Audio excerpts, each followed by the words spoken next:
Hi, Booktube. This is Kelly. Thank you so much for watching books I'm not reading. It's Friday, so I'm feeling really festive. I wanted to film by the tree, but the lighting's not very good and it is snowing a little bit outside right now, so I thought that might make it even worse. So I decided to bring some of my Christmas, I don't know, trinkets, decorations into the library for this video.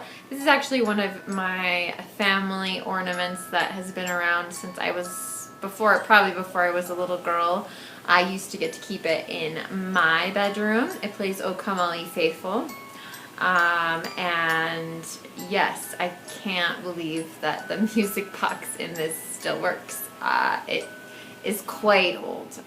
So anyway, I was looking back on some of my videos from this year, and I remember when, at least in my part of the world, the pandemic was just kind of gearing up and I was working from home, and I did Monday check-ins.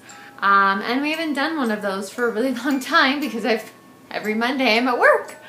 But I thought I would do kind of a Friday check-in, and then of course we will talk about Friday reads because it was a great week for reading.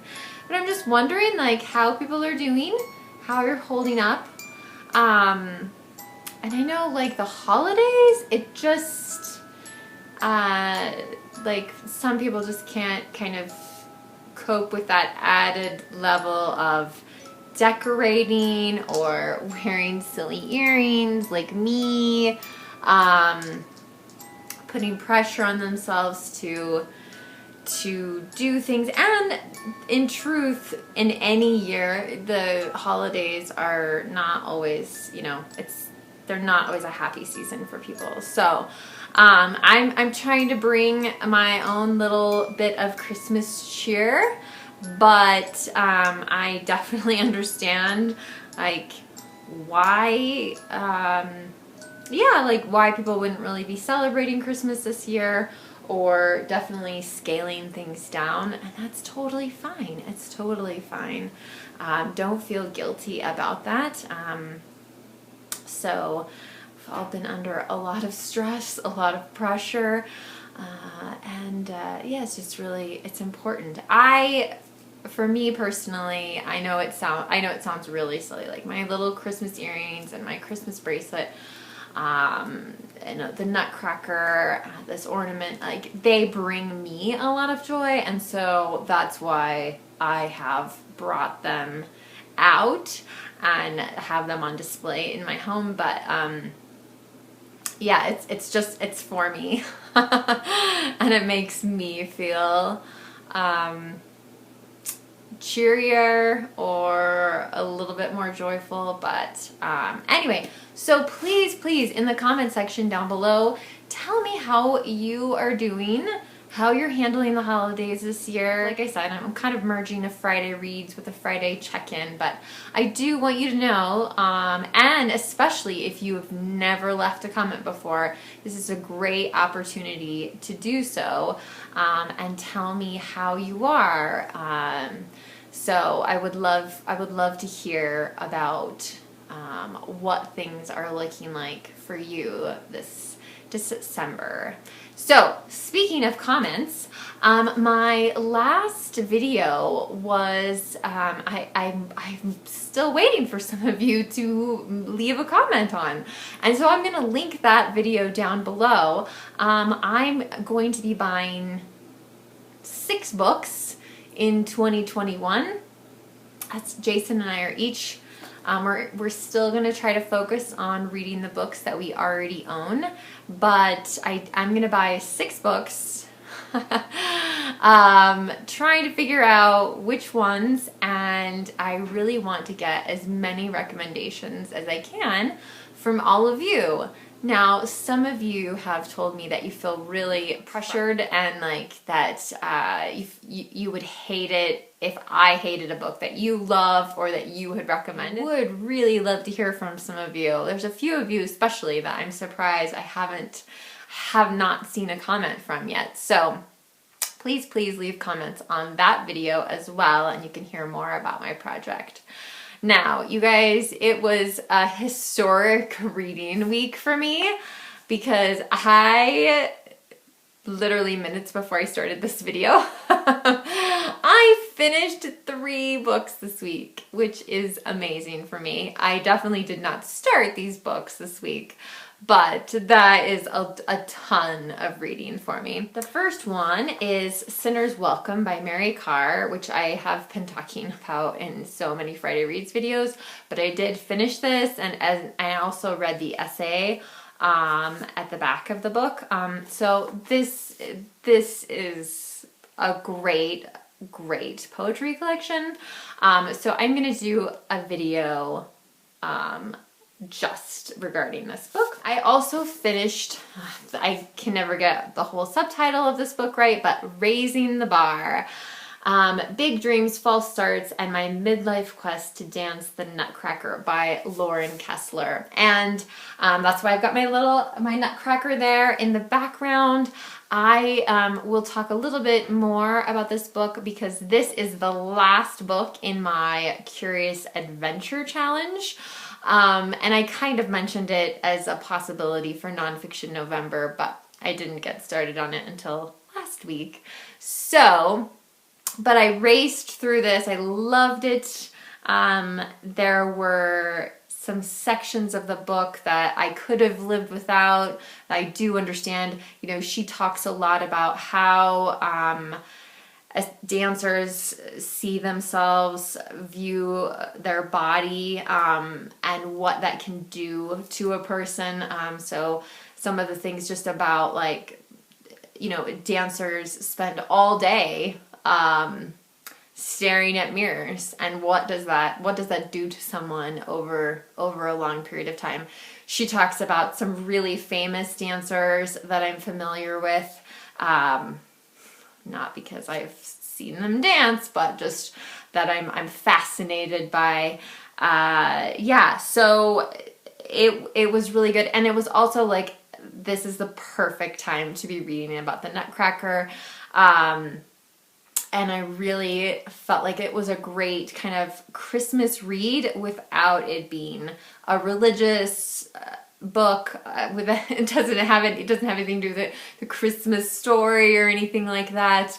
And really, in truth, the Nutcracker, I think, is probably the most accessible ballet out there. It traditionally funds probably at least 40% of a ballet company's expenses for a year. So I'm curious to see how the dance world recovers from not being able to perform the Nutcracker this year.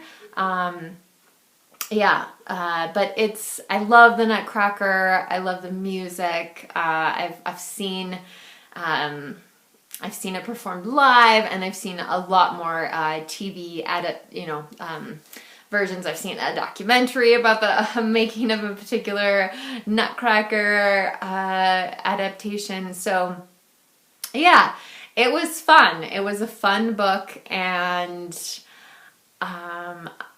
like I said, I think if I had any criticism is I wish that she would have spent more time talking about dance, more time on different versions of the Nutcracker and that sort of thing. But I do understand why she felt the need to really talk about how critical dancers are of their bodies. Their bodies are their job. It was a wild ride, and it was a fun ride to take with Kessler. I looked online to try to find footage of her in the Nutcracker performance that she is in, and I can't find any. So if anybody out there knows where that is, let me know.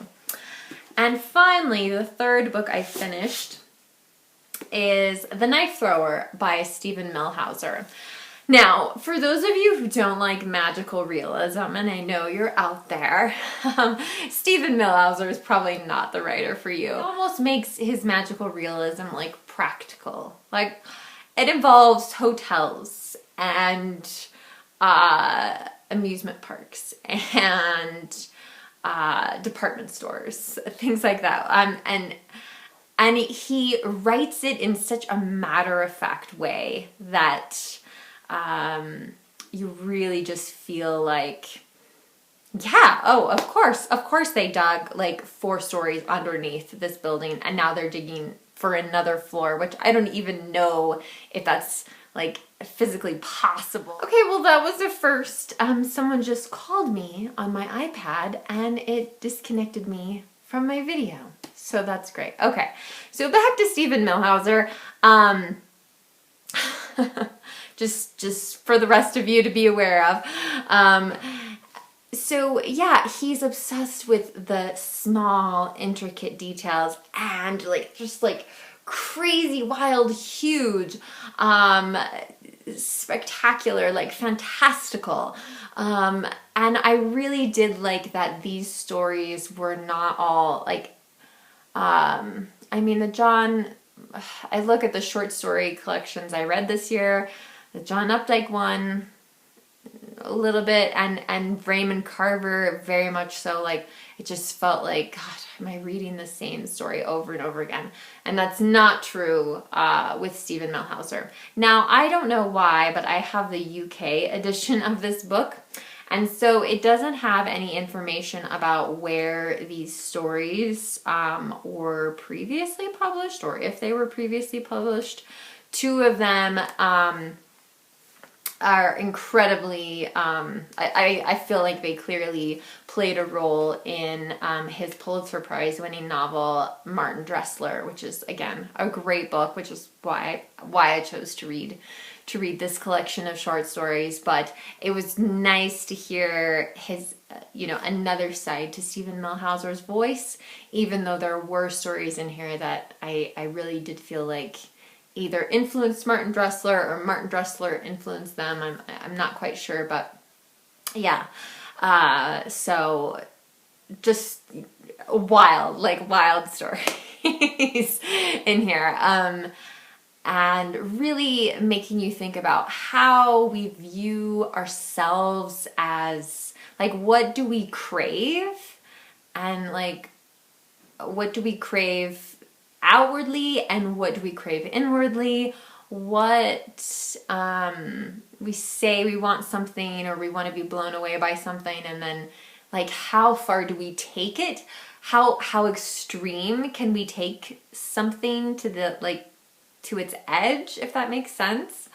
I'm probably not articulating this book very well, but anyway, this is a great collection of short stories. If you'd like to be introduced to the work of Stephen Millhauser, I would definitely recommend this one as well. So, yeah.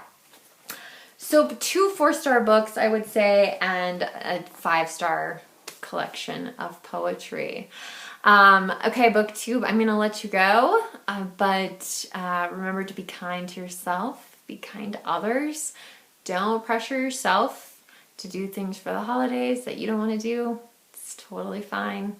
And please leave a comment down below. Let me know how you're doing, and link up to my video from last weekend and let me know what you think, what book or books, plural. Some of you have given me some extensive lists, but I'm really, really curious as to what you would recommend for me to read in 2021.